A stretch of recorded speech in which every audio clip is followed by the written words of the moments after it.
We will now move on to the awards portion of tonight's gala, and it is my pleasure to welcome ICC co-chair Senator Rob Portman, who will present the ICCF Conservation Leadership in Business Award.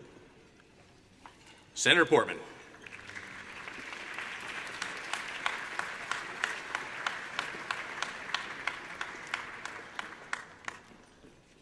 Connie, thank you very much, and thank you for your commitment to the cause. Connie chairs ICCF Columbia and has a passion for this work. I appreciate also the fact that we are presenting an award to one of my colleagues tonight, Sheldon Whitehouse, who is here.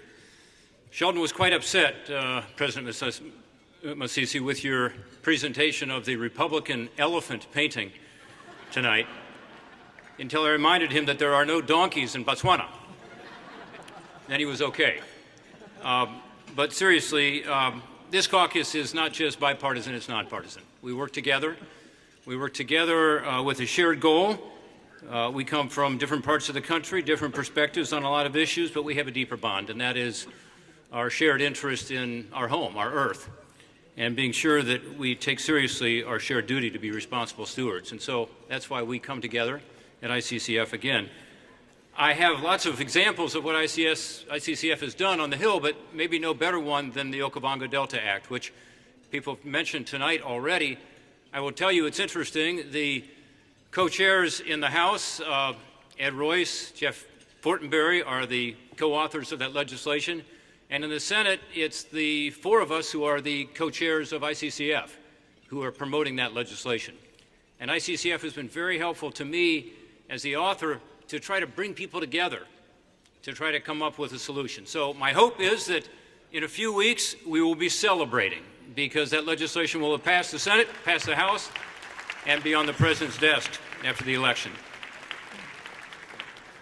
So the most sustainable conservation is the product of partnership. It's also the most efficient kind of conservation. That's why it's so important to have an engaged private sector. And there are many members of that private sector here tonight. David Barron has been very effective, as has John Gant, in bringing some of those players to the table. One such partner has been Vulcan, Inc.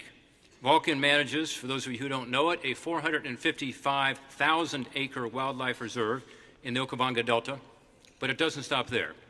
The organization supports a range of projects, from protecting wild dogs in Africa to surveying coral reefs off the coast of Sri Lanka, and more. Over the next few years, Vulcan expects to invest tens of millions of dollars in terrestrial and maritime technology platforms to counter wildlife crime and other threats. Let's take a moment to watch a video highlighting just some of the good work Vulcan is doing.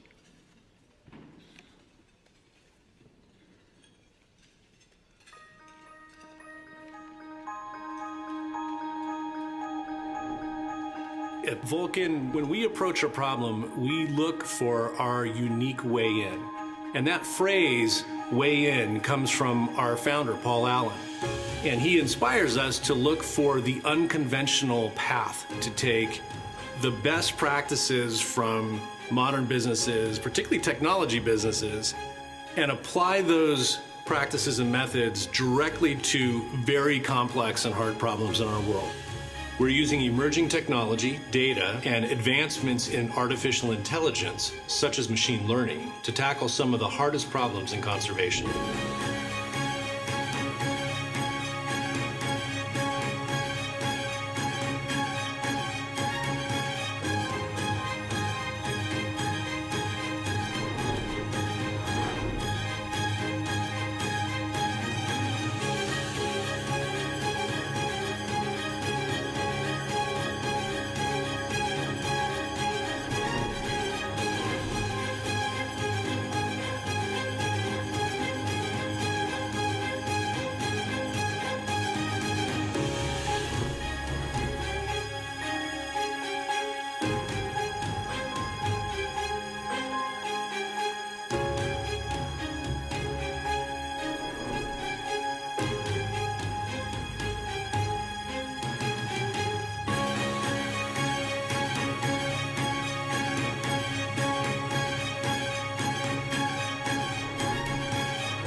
That's the grand experiment here, is can we bring together something truly unique and have impact on the world using the best practices from the most successful companies.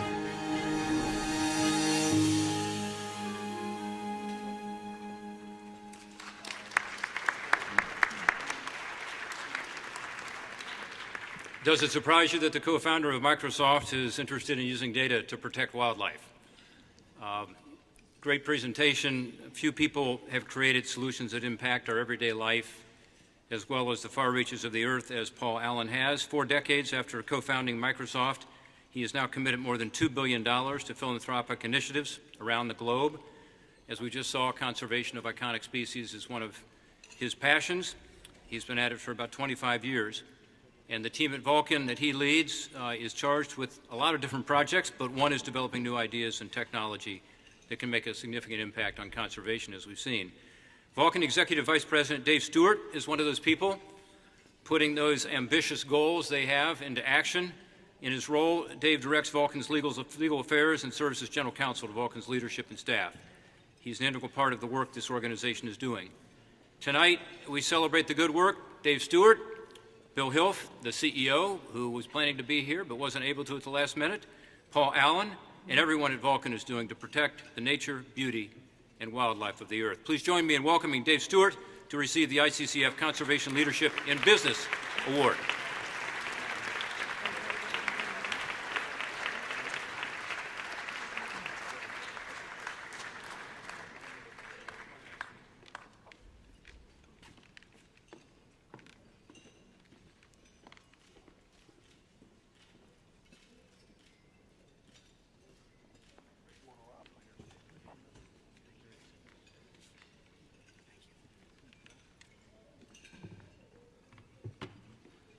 Thank you, Senator Portman.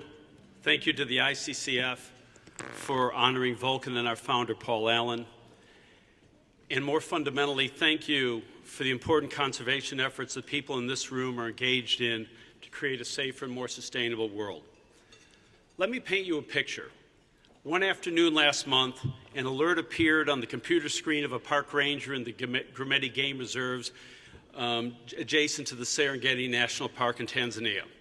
The ranger was looking at Vulcan's Earth Ranger, which provides park managers a real-time look into the state of a game reserve by integrating data from patrol radios, vehicles, aircraft, animal sensors, perimeter sensors, and cameras.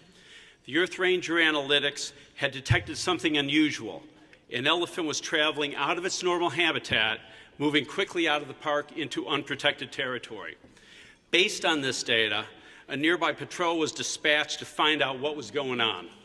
After getting the elephant back to safety, the patrol found poisoned watermelons in a nearby field, placed there by poachers waiting to lure the elephant into this unprotected position. As you all know, the men and women who do this work on the ground are heroes. Our aspiration at Vulcan, through the use of data and technology, is to turn those heroes into superheroes. Because Paul Allen's heritage is in software, at Vulcan we bring a predisposition to using data and technology as our way in to a problem. When we look at a problem, we ask, what do we know? Where are the gaps? How can we get more data? And what's really going on? And whether it's our work promoting species conservation or interdicting poaching or wildlife trafficking, mapping coral decline, or flagging illegal fishing, our way in is often tied to identifying those gaps in the world's knowledge and understanding, and then collecting the data, dishes, glasses, whatever, collecting the data and analysis necessary to inform and take action. It's a remarkable time to be in this work because we're at the beginning of an insight revolution. Today, we have unprecedented ability to sense and understand our world in greater detail. But growing data sets will have an impact only to the degree we can find committed scientists and engineers to analyze and interpret that data. Take coral reefs, for example. Today, we have better maps of the moon than we do of the millions of hectares of coral reefs on this earth. But we do have high-resolution satellite photos. What we lack are the sophisticated tools necessary to turn those images into data, and that data into understanding. For example, developing a drone that can recognize animals and provide actionable information is a very difficult task.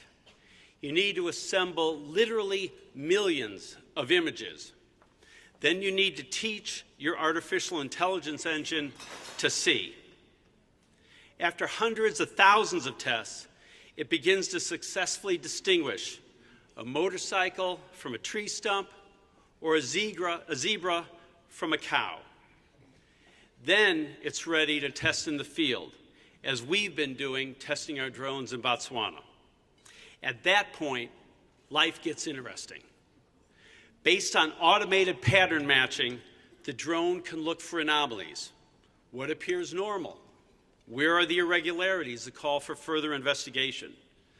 This is the power of machine learning, feeding the computer algorithms with vast amounts of data, training it what to look for, and most importantly, giving those in law enforcement, on the land or sea, superpowers for rapid identification and action. And we want to take this even further. So I'm very pleased to announce tonight the formation of the Vulcan Machine Learning Center for Impact. Our center's mission will be to apply the tools of machine learning and artificial intelligence for good.